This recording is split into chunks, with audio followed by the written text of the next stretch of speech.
Hey guys, welcome to Monday. One of my boys would say a day, new day in paradise. I like that. That's the way my days are, even when I think they're not. Well, I hope you had an opportunity to worship um, yesterday. We had a good worship service here.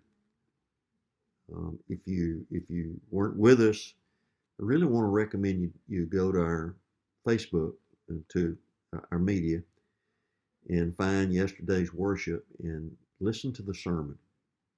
Grant really had a good lesson yesterday.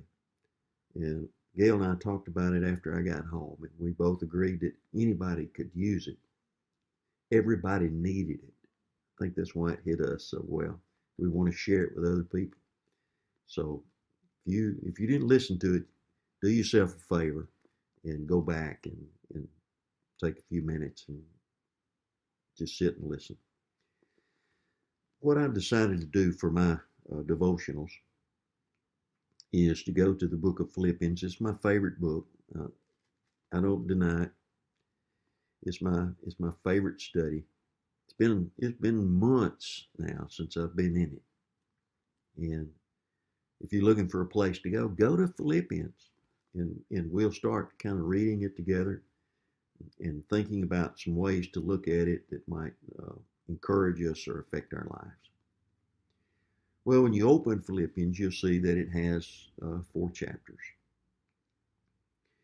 and Philippians is known for uh, joy, for rejoice in the Lord always. And again, I say rejoice. And so it's easy to get the idea that the key word to Philippians is joy, but it's not, because these 4 chapters, the first 3 chapters, chapter 1 deals with circumstances. And circumstances, if we're all about joy and we don't know how to look at the circumstances, circumstances rob us quickly of our joy. I used to use the example of having to stand in line for a long time at Walmart. Those days have been over here lately. Uh, but you could lose your joy because somebody broke in line in front of you, or the line took so long, or whatever. Circumstances so quickly can rob us of our joy, and we can't control our circumstances. And therefore, we would have no control over the joy in our lives if we looked at it the wrong way. Chapter 2, for example, deals with people, and it talks about us being like minded. And you know how easily it is for people to uh, say the wrong thing, or treat us the wrong way, or just or maybe I noticed last night that in America, over 40,000 people, 40,553 as of last night, had died in America. Think about how many lives that affected.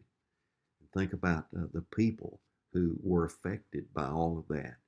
And if our joy is tied to people, either the way they treat us or what happens to them, if that's all that controls our joy, then we're going to lose it every day.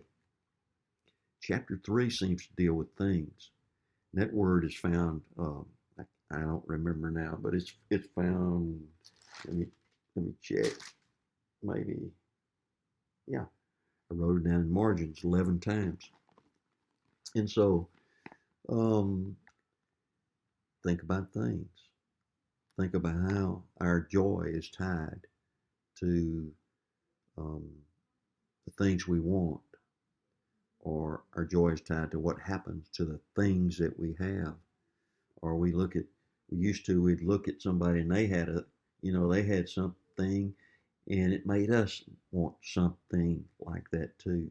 And we thought, if I could just get that, it's almost like at Christmas time when we were little, if I could just get that, I'd be happy forevermore. And that thing would break before you know it, and we're back to not satisfied. So Chapter 1 deals with circumstances. Chapter 2 deals with people. And let's say chapter 3 deals with things. Chapter 4 is a great study on worry. Be anxious for, remember, no thing. Be anxious for nothing. And it goes on to, and it really goes on to tell us how to process that, how to do that. The way I used to like to teach it, I remember teaching it in Russia to a teenage class. And I told them that chapter 4 was stinking thinking about circumstances, people, or things. And it is. It really is. Because those are the things that rob us, that have the tendency, have the ability, probability in a lot of our lives to rob us of our joy. And and we start worrying about people or about circumstances or about things. In uh, chapter 4 of Philippians, that's this great statement where he says, "Be anxious for nothing, but in everything by prayer with supplication, with thanksgiving, let your requests be made known to God, and the peace of God and the God of peace." So, chapter 4 is what to do with the first 3 chapters. So, it looks like I've got about 4 minutes left. Let's look at chapter 1. Chapter 1 of Philippians. Chapter 1, here's the circumstances. Number 1 is chains. Verse 7, verse 13, verse 14, verse 16, Paul talks about his chains. Or number 2, it's his critics. In verses 15 and 16, for example, he says, Some indeed preach Christ Jesus, even from envy and strife, and some also from goodwill. The former preach Christ from selfish ambition, not sincerely, supposing to add affliction to my chains.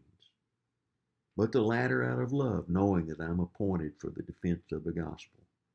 Watch this in verse 18.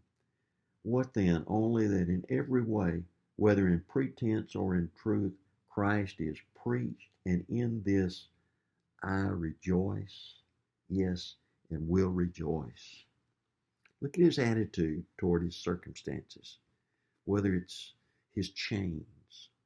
He'll talk about, everybody knows I'm in chains for the sake of Christ.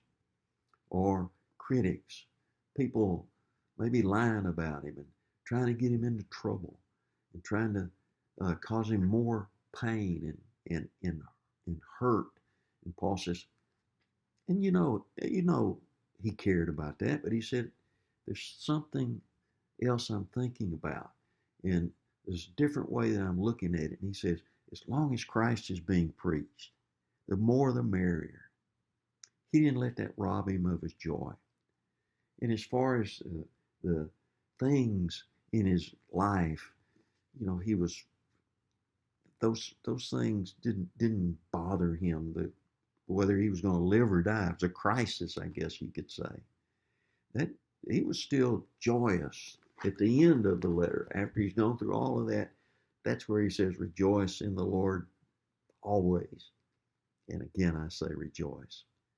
Well, the key word in Philippians is not the word joy, it's the word mind. It's the way we look at our circumstances. It's the way we think about our circumstances. It's in Philippians chapter 4 that the Apostle Paul says, "Finally, brethren, whatever things are true, whatever things are noble, whatever things are just, whatever things are pure, whatever things are lovely, whatever things are of good report, if there's any virtue, if there's anything praiseworthy, meditate on these things." Think about these things. Think about those things. All week long, you have a better week. Thank you for being with us. God bless.